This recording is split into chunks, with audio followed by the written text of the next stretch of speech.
Start kit, les gars, on est chez nous. On est chez nous, les gars, Marseille, je t'ai dit. Je t'ai dit quoi, mon gars? Je t'ai dit quoi? Moi, je suis Marseillais, moi. Quand tu m'agresses. Non, parce que soi-disant, oui, match nul, soi-disant, 2 heures etc. Quittez! Quittez là-bas!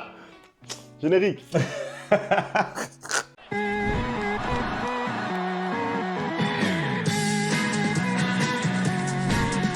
Tu m'agresses pour rien. Tu m'as dit match nul? Non, non, mais on dirait que je suis Mais Marseillais. pourquoi tu me dis match nul? On dirait que je suis Me dis Marseillais. pas match nul. Tu trouves pas que j'ai souffert assez hier? C'est vrai, C'est là que tu m'agresses. Allez, je t'épargne pour ce soir. Bon, les replayers, on a vu un match, un non-match. Hein. On s'attendait à une explosion hein, dans ce classique du championnat de France. Et au final, voilà, ça a accouché d'une souris. 3-0 score final pour le PSG face à l'OM. Il y a quand même des choses à dire sur ce match parce que, voilà, encore une fois, on attendait vraiment un choc entre les deux équipes. Et je vais te poser la question qu'on se pose tous. Est-ce que tu penses que ce choc, on ne l'a pas vu à cause de ce carton rouge? C'est difficile à dire. Je pense que c'est en grande partie hein, à cause de ce carton rouge. Mais je suis désolé, Femi, je serais hypocrite si je te disais que la domination et le résultat aujourd'hui est uniquement dû à ce carton rouge-là. Parce que tout simplement, les Marseillais ne sont jamais arrivés sur le terrain. Ils ne sont jamais sortis des vestiaires. On a eu un changement d'heure. Ce week-end, peut-être que c'est ça qui les a perturbés hein, et qui pensaient que le match était un peu plus tôt ou un peu plus tard. Je ne sais pas, mais force de constater que les Marseillais n'étaient pas au rendez-vous ce soir, tout simplement, Femi, parce que moi, quand on a fait l'avant-match, je t'ai vendu cette équipe de Marseille où j'avais l'impression que cette année, ça allait mieux, hein, que j'allais enfin avoir un classique digne de ce nom. Hein, parce que là, on est quand même sur une 20e victoire du Paris Saint-Germain en 25, sur les 25 derniers matchs. C'est très, très grave. Hein. Je ne sais pas, depuis 2017, je crois que le Marseille n'a pas marqué à domicile contre le Paris Saint-Germain. À domicile contre le Paris Saint-Germain, c'est juste honteux. J'ai eu l'impression, en fait, quand on est rentré dans le match,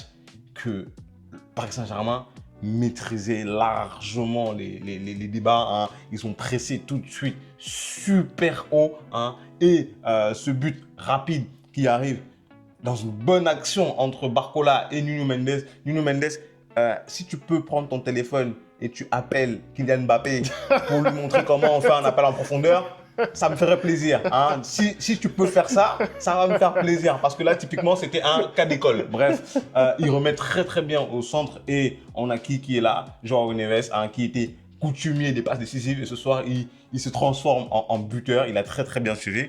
Et après, le Paris Saint-Germain a déroulé. Alors après, certes, ce carton rouge de Amin Harit, il est totalement stupide de la barre de l'arbitre parce que j'ai revu l'action. Au moment de l'action, je me dis carton jaune, mais j'ai revu l'action. Je suis désolé, c'est même pas un carton parce qu'au final, il met son pied et c'est plutôt Marquinhos qui vient vers son pied. Et le fait de mettre un carton rouge comme ça sans aller regarder la VAR, je suis désolé, c'est une faute professionnelle. Voilà. Mais hormis ça, le Paris Saint-Germain a dominé les débats. Et puis même, aujourd'hui, c'est 3-0 parce que le Paris Saint-Germain, c'est pas le Barça, c'est pas le Bayern. Il y aurait dû avoir 4, 5, 6-0 hein, s'il concrétise vraiment les actions. Dembélé, encore une fois, on va en parler, qui rate un immanquable, tu vois. On a Désiré Doué aussi qui rentre et qui fait beaucoup de largesse. Et même Fabien Ruiz aussi, à un moment, il met un ballon au-dessus de la cage alors que c'est tout fait. Donc, j'ai été déçu par ce que j'ai vu par la prestation qu'on proposait les Marseillais parce que je pensais que vraiment, on allait enfin retrouver les grands classiques, des 2-2 par exemple qu'on avait eu avec les doublés d'André Pierre Gignac et des Zlatan Ibrahimovic. Mais ça n'a pas été le cas ce soir, voilà. Ça, c'était il y a longtemps, mais c'est vrai que là, effectivement, on s'attendait à plutôt ce type de match, en fait. On s'attendait vraiment à ce que, pour une fois, il y ait une vraie opposition entre les deux équipes. On ne l'a pas eu. Pour les raisons que tu as évoquées, je suis assez d'accord sur le début de match. Je suis assez d'accord sur le fait que le PSG, finalement, était au-dessus, même à 11 contre 11.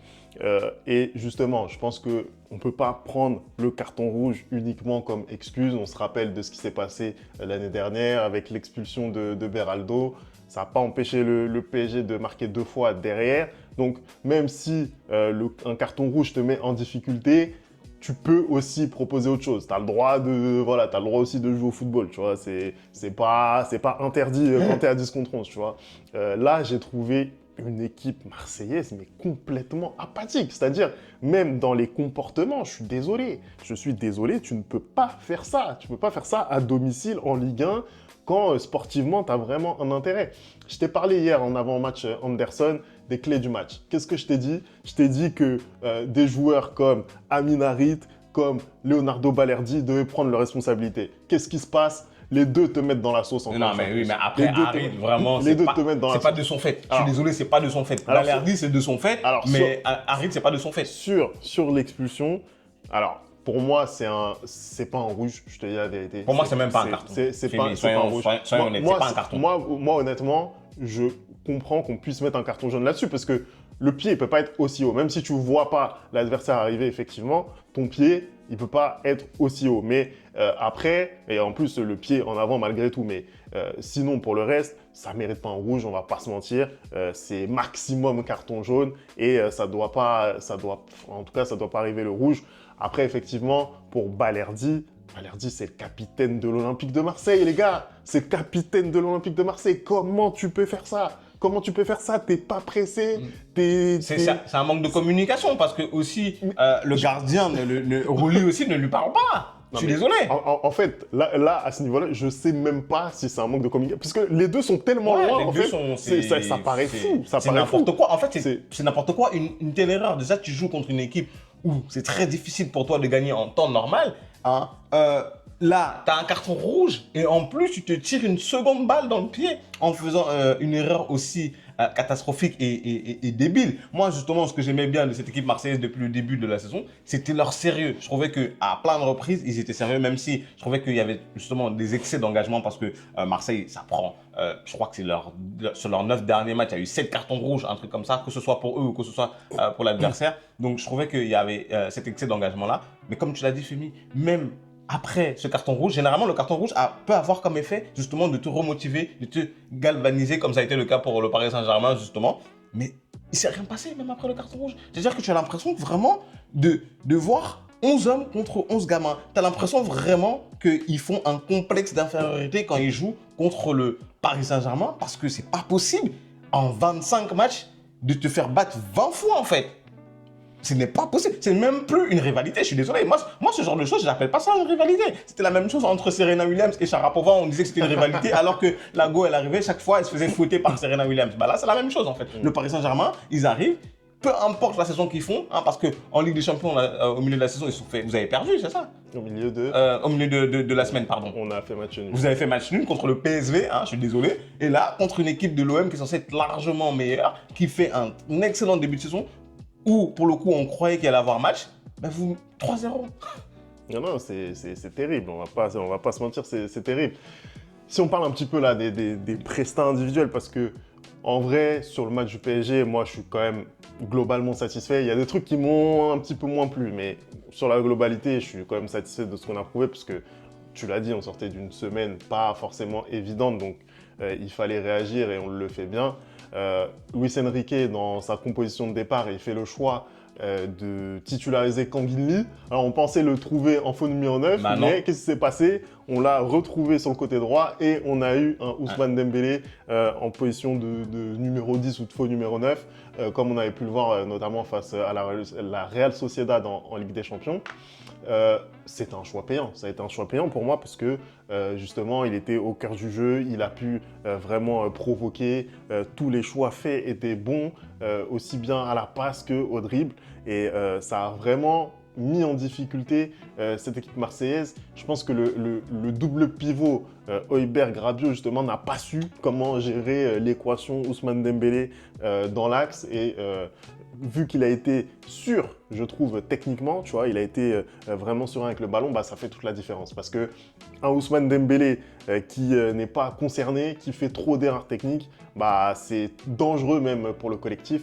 Ousmane Dembélé, aujourd'hui, il a répondu. Après, j'oublie pas, encore une fois. Je pensais que tu allais parler. Je pensais que tu allais oublier. Je suis obligé. Bah, attends, vu la semaine que j'ai vécue, je peux pas passer. Voilà, je suis obligé d'en parler. Tu peux pas rater ça, Je sais même pas s'il y a hors-jeu ou pas hors-jeu. À la rigueur, je veux même pas le savoir. Parce que la passe de Barcola, elle est exceptionnelle. Même s'il y a hors-jeu, c'est ce que je te disais hier avec Kylian. Même quand il y a hors-jeu, tu dois mettre le but en fait. Tu dois terminer ça. Tu n'as pas le choix. tu dois faire mieux, c'est tout. C'est un plat du pied. T'es joueur professionnel, tu dois faire mieux que ça, tu vois. Et ça, encore une fois, c'est frustrant. On a vu pas mal de ratés, tu les as évoqués tout à l'heure, Fabian Ruiz, Barcola aussi, qui a raté une occasion en tout début de deuxième période. Donc, ça fait beaucoup. Moi, je pense que quand tu es le PSG, quand tu aspires à des ambitions européennes, tu as un Olympique de Marseille aussi apathique. Tu dois faire plus, tu dois le corriger davantage, ne pas mettre de but dans cette deuxième période parce que c'est ça qui s'est passé. Bah, ça te laisse un petit goût amer. Moi, je suis totalement d'accord avec ce que tu viens de dire, hein. Je pense que quand j'ai vu le 2-0 très rapidement, je me suis tout de suite avancé et je me suis dit, Paris Saint-Germain va gagner 3-0. Mais je ne voyais pas le Paris Saint-Germain gagner beaucoup plus parce qu'on sait comment cette équipe, elle est aussi. En deuxième mi-temps, c'est pas qu'ils ont ralenti, mais ils ont un peu baissé de rythme, hein.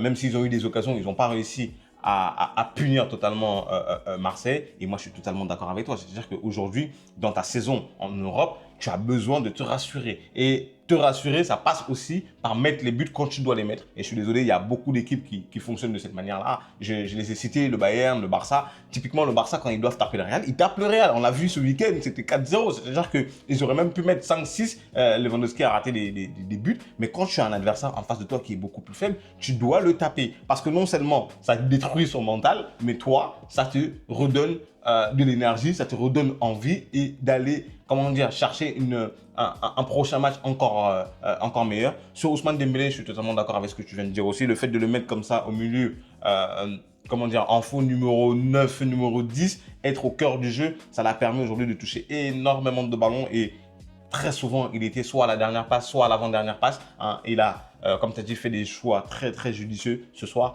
Mais encore une fois, il rate une énorme occasion. Et ça, je le dis, quand je suis en demi-finale de Ligue des Champions ou quand tu es en finale de Ligue des Champions, bah, tu ne dois pas rater ce genre de choses. Et Ousmane, même chose que ton frère qui est à Madrid. Va au village, va te laver. Parce que ce n'est pas possible de rater autant de buts évidents, en fait. Ce n'est pas possible de faire comment dire, d'être aussi nul à la finition. Ce n'est pas possible. Tu es joueur pro depuis je ne sais combien d'années et tu fais toujours ce genre de dernière frappe. C'est horrible. On ne sait pas si tu es gaucher, si tu es droitier. Mais frère, au final, on ne sait même pas quel pied est le meilleur pour toi parce que quoi qu'il arrive, que ce soit pied gauche ou pied droit, tu rates en fait. Alors que tu fais des très très bons matchs. Pour moi, ce soir, c'est limite le meilleur Parisien encore une fois de plus. Il a été bon. Même sur le but de Barcola, c'est encore lui qui est là. Et pour le coup, sa frappe, elle est très bonne. Elle est très bonne, sa frappe là. Parce que voilà, il met vraiment en difficulté Rouli. Je voudrais aussi parler de Warren Zaïre-Emery, parce que voilà, on sait très bien que je l'ai un petit peu titillé. Moi, j'ai envie qu'il brille, hein, j'ai envie qu'il réussisse. Et c'est vrai qu'il a eu cette période de moins bien entre la fin de saison dernière, le début de cette saison. Et là, voilà, sur ce match-là, très bon encore une fois, présent dans l'impact. Mieux en deuxième mi-temps quand même, je trouve. Après, de toute façon, Warren, voilà, pour moi, il a été bon même en première période. Peut-être un peu mieux sur la deuxième période, mais en tout cas, il suit le bon chemin pour moi. C'est ce qu'il doit faire, encore une fois, dans la projection. Moi, c'est là que je l'attends. J'ai envie qu'il soit beaucoup plus proche de la surface adverse. Et effectivement, ce soir, c'est là où on l'a vu le plus. Ça fait plaisir. Après, encore une fois, à relativiser par rapport à ce qu'on a vu de l'OM ce soir, mais c'est le bon chemin. J'espère pour lui que ça va continuer. Le match aussi de Barcola. Alors, Barcola, ça finit avec un but, d'accord, c'est le meilleur buteur du championnat, hein. C'est toujours le patron offensif de cette équipe. Moi, je suis encore mitigé sur sa partie. D'abord parce que je trouve qu'il pouvait marquer encore plus. Il a eu des situations très sérieuses sur lesquelles il a fait les mauvais choix ou alors il a été mauvais dans la finition. Et puis aussi sur ses dribbles, sur la façon qu'il a de venir provoquer. Il n'a pas su justement mettre cette variété, tu vois. Il n'a pas su, je trouve, amener quelque chose de différent dans le dribble. C'est vrai que les adversaires essayent un petit peu plus de le mettre en tenaille, de faire des prises à deux, etc. Et j'aurais voulu qu'il propose davantage. Il ne se décourage pas, hein, Bradley, il continue à provoquer, etc. Mais à un moment donné, il va falloir qu'il trouve d'autres façons, je trouve, d'appréhender justement son adversaire en face à face. Voilà, ça c'était ce que je voulais dire sur Barcola. mis à part ça, ça fait quand même un but à l'arrivée. Bah, c'est ça le truc, c'est que après, statistiquement parlant, dans le jeu, et même dans le jeu, je trouve pas qu'il soit en dessous. C'est vrai que comparé un peu à ses prestations de début de la saison, il est un peu moins bien, mais au final, ce soir, je trouve quand même qu'il est très remuant et que finalement, il s'en sort avec ce but-là. Je suis totalement d'accord avec ce que tu viens de dire et puis on le voit d'autant plus dans les derniers matchs en Ligue des Champions. Mais n'oublions pas aussi son âge, hein, parce que c'est un critère à prendre en compte, parce que je pense qu'un Barcola, à son âge, faire ce qu'il fait à son âge et un Dembélé faire ce qu'il fait à son âge, c'est pas la même chose, il faut relativiser. Je voyais en début de match, on disait, je crois que c'était sur Canal+, où il parlait de Barcola, il disait que quand le Paris Saint-Germain n'est pas très très bon, on blâme un peu plus Dembélé que Barcola. Pour moi, je suis désolé, c'est totalement normal, hein, parce que je le redis encore, comme je l'ai dit en avant-match, pour moi, le patron de cette attaque, ça devrait être Ousmane Dembélé, parce que c'est le joueur qui a le plus d'expérience. Et on ne devrait pas se reposer sur Barcola. Au contraire, Barcola, il doit continuer dans sa progression, il doit continuer à acquérir des armes, il doit continuer à faire varier son jeu. Parce que vraiment, comme tu le dis, Femi, je pense que s'il ne varie pas son jeu très vite, ça peut devenir problématique. Parce qu'il faut que chaque fois qu'il soit devant le défenseur, il ne sache pas ce qu'il va faire. Soit passer le ballon, soit dribbler, ou soit partir en solo. Mais il faut qu'il ait cette incertitude-là et qu'il arrive à mettre ce doute-là chez les défenseurs pour faire évoluer encore plus son jeu. Je pense qu'on a plus ou moins fait le tour. En vrai, le gros enseignement là pour le PSG, c'est que déjà, ça fait un petit trou sur Monaco. Monaco qui a perdu connu sa première défaite de la saison en championnat.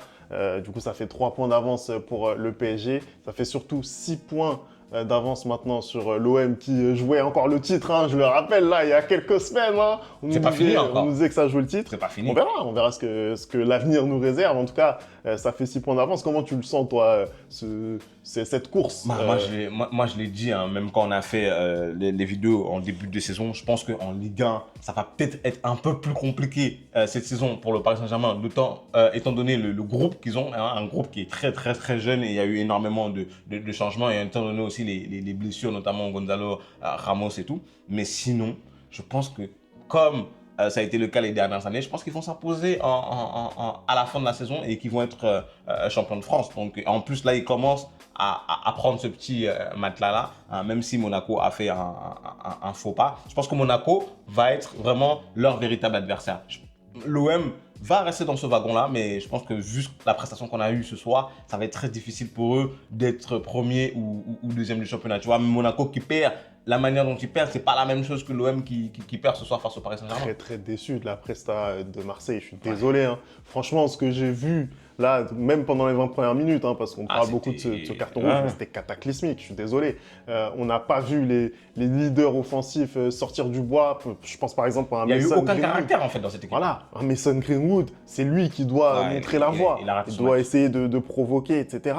Et en fait, il n'y a rien eu, il n'y a rien eu. Même dans l'approche, je trouve, du match, parce que très rapidement, on a eu 2 lignes hyper hermétiques de la part de l'OM. Ils ont peur de Paris, ils ont peur de Paris. C'est pas possible de faire ça.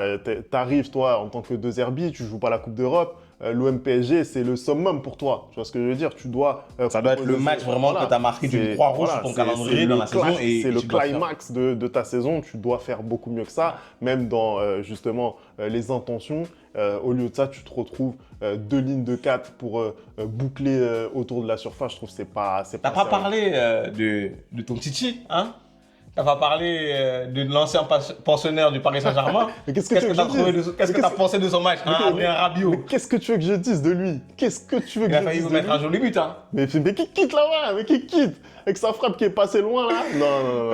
Non, Adrien Rabiot, franchement, de toute façon, c'est à l'image de l'équipe. En vrai, ça serait hypocrite de ma part d'en faire plus sur Rabiot que sur d'autres. En plus, Rabiot, il revient tout juste. Je crois que c'est seulement sa 2e titularisation depuis qu'il est à l'OM. Donc, on va pas lui cracher plus que ça dessus. Hein, je suis content qu'il prenne cette petite valise. Ça va lui faire du bien. Il va réfléchir un peu avec ça.